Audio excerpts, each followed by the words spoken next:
Full figure wuno ayanukudde kubimwogerwako ku ye ne Honorable Lutaya. Ene Newspack channel wabale kwanti natoje kumideko mangi genkuletedde akkiriza mberenga nga kuwa tutandikidde wa full figure munanga avuddeyo n'abeera nga ate ayanukula Senga Acid. Twakwada mawulire ago nga Senga Acid munange alumiriza mbu Honorable Lutaya akwosa ne full figure mbu baina waawo relationship yaabwe kitegera kakati nno full figure bwati bwazeemu mbadde wano nengwa ka video ka Senga Acid nengamba biki byayogera no Senga Acid mwana nga sibitegire ngamba story kye mwana abaninga program simanyi wafuna olubuto simanyi lwa Geoffrey Lutaya simanyi bali kugisamu nengamba mwanyi na ze storage oyina obuzibu no Senga Acid agenda kukidda eyatto omwana wange nini yamugambye okwogera byatamanyi mulekayo gereza si levo zaawe nonya platform aginonyeza ku nze era siyange yogera ku muntu Yamira ate yadiba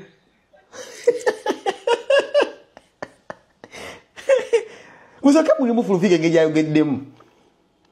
oyina mungi w'omuntu byamugamba okwogera byabayogera byonna Katonda ajja basasula yoyo mukazi namukwasi Katonda kyonna kye baagala okutambuza bakitambuza kyonna kye baagala okwogera boogere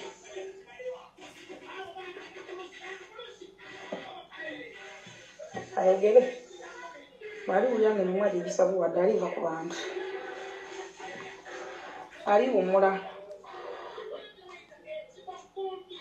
emagombe tewajjula naye mmwe mukimanyi bu full figure yakyuka bwe yafuna ebizibu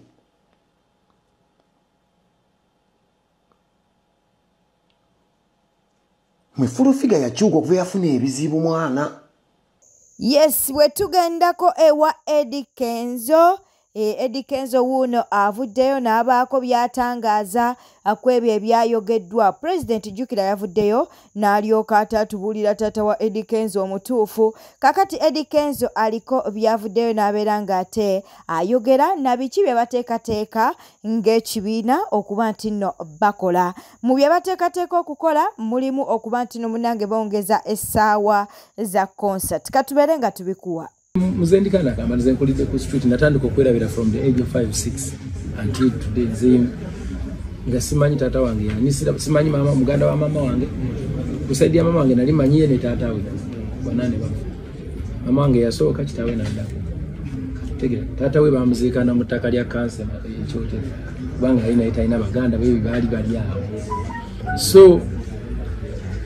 mama wange twamuzika nizi kalisizo nenzibo zirandu bamuzika mu makaga bakwano be baba ideni yali akagula nakatono kali mu kyalo gani mukwano gwe ba family yali se family aga ono wakati yafuka walugana muzika wanira it's my family until today yalazenga atali mu mativu ne studio gye yawa abayimbi ng'ayita Mbebe Cool. Ensonga eno ogenda gikolako otyanga gwe presidential advisor ku nsonga y'ebitone n'ekyanga president w'abayimbi. Yeah, first and foremost, for us we appreciate each and every step that we are taken and we started from there to where we are. So far so good. We are moving well. You know? Seeing that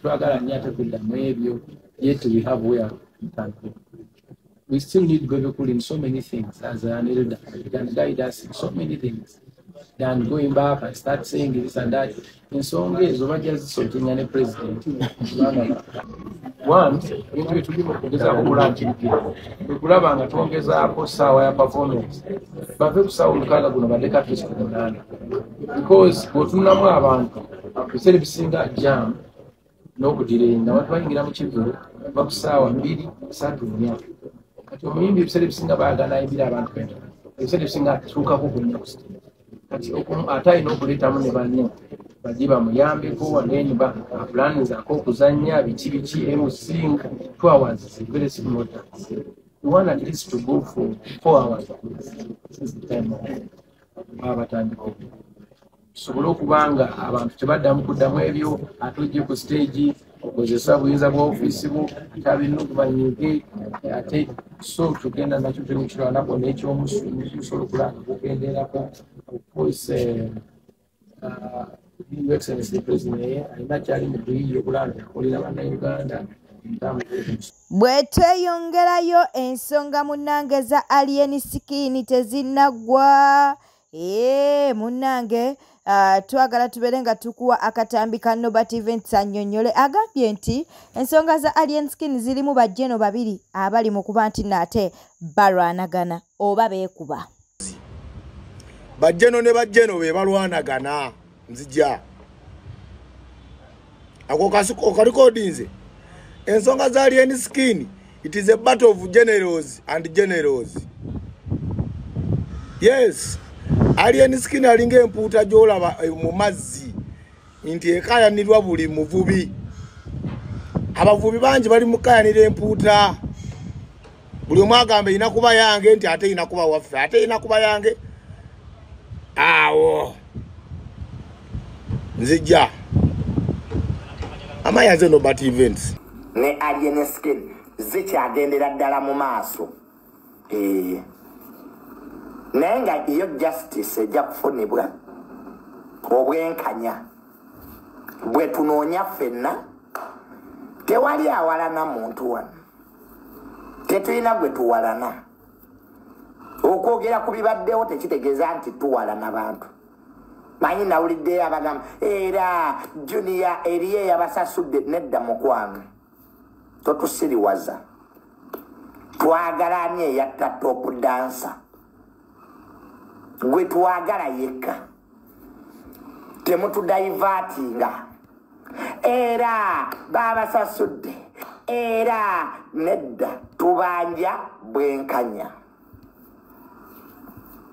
gwe twagala okitegedde yafudde munnayuganda era kituwa olukisa okumwogerako kubanga yafudde munnayuganda munnaffe ate mugisu anayo abatuge mubyogerako lwaki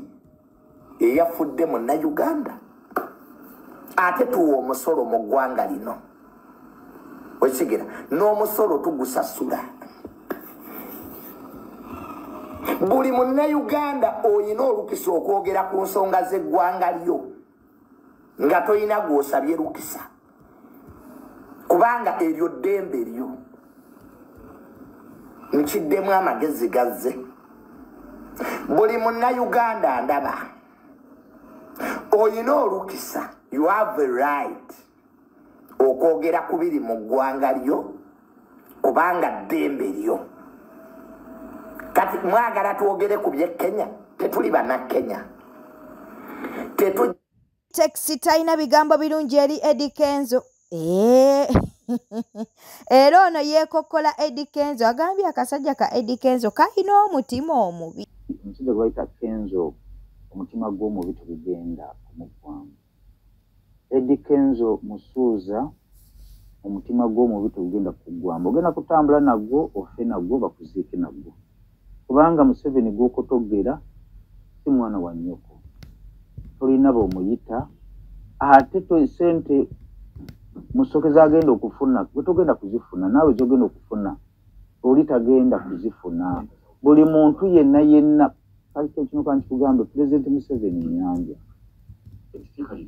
Pulezidenti Museveni nnyanja lwaki okotogera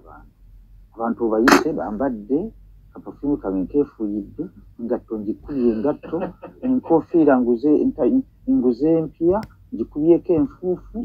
yeeno yennyini ogiraba tugenze tugenda kutwanjula bapromota pa President ali busy wakujjukiza sene zaffe za sako bapromota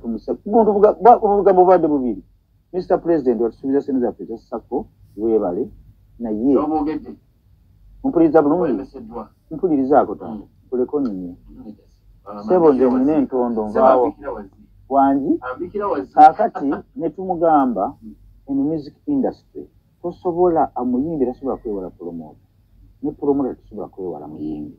omuyimbi tosobola kwewala producer tosobola kwewala lwayita era byonna musobola okubikola byonna lwayita n'awandika oluyimba producer n'alukuba ofuna bulungi promoter n'alupromotinga ekiddako kyonna ebyo obikola ng'onoonya ssente bw'omala okubikola promoter kukupangisa kukutegeka era oluyimba be lukuba ne lukuba Uganda yonna bapromota ne tukuzira ng'ogenda mu bigali ng'obikwata bannange nze ntunda oluyimba lwange lutambula nga bapromota tebakola ki oba nfuna bulungi byonna bw'obikola ekirina okuddako promota kukola ki kasita promota takugula kutwala mu bawagizi bwo oba oyimbidde bwereere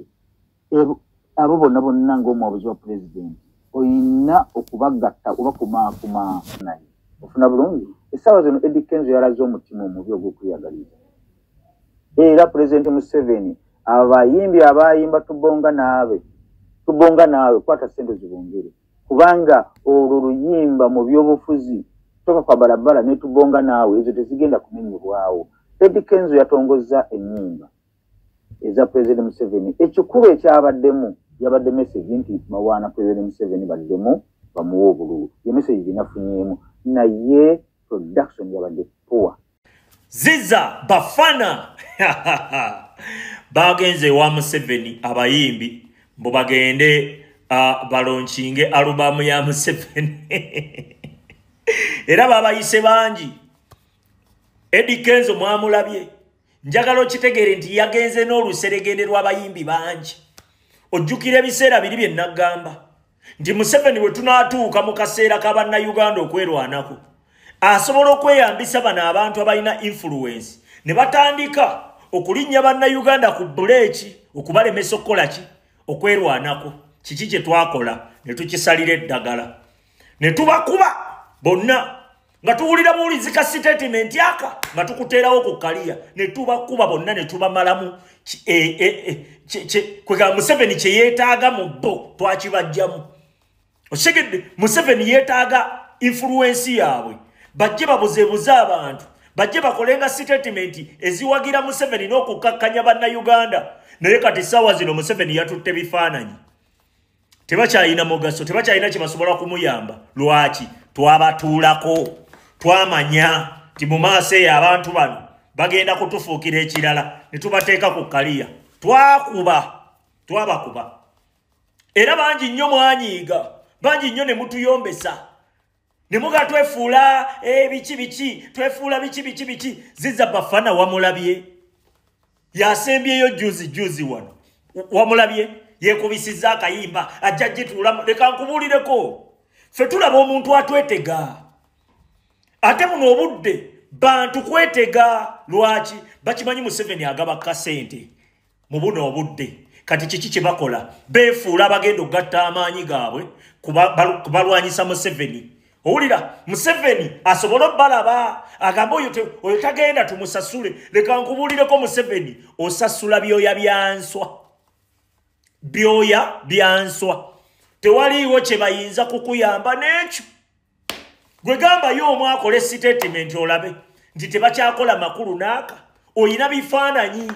ekyo nkikubuulira awo twapuliventingawo dda olutalo twalaba mu maaso emyaka mingi ne tutegeera engeri gy'olwanamu nabaani b'oyinza okweyambisa bonna ne tubateeka ku kaliya ne tubatuuza okuva ku bapolitician abaali mu opposition abafere ne tuzzaako bannaddiini ne tuzzaako ba motivation speaker abantu bonna abalina influence nga tebayimiridde na Bannayuganda bano abeefuula mbu nze sibiriimu bonna twabakuba kati tekyali asobola kukola statement nekola impact eri awo oba nekuyamba gwe Museveni okyali mu bukodyo bukadde twamanye ennwanayo ne tukozesa ne tupreventinga Ziza Bafana how are you Bwete tambudde badde mulabi mulungi wawule kwekumira ku Newspark channel kankusaba obeere ng'osubscribinga o likinga n'okulekawo bakabwawo mu comment section beera bulungi weeraba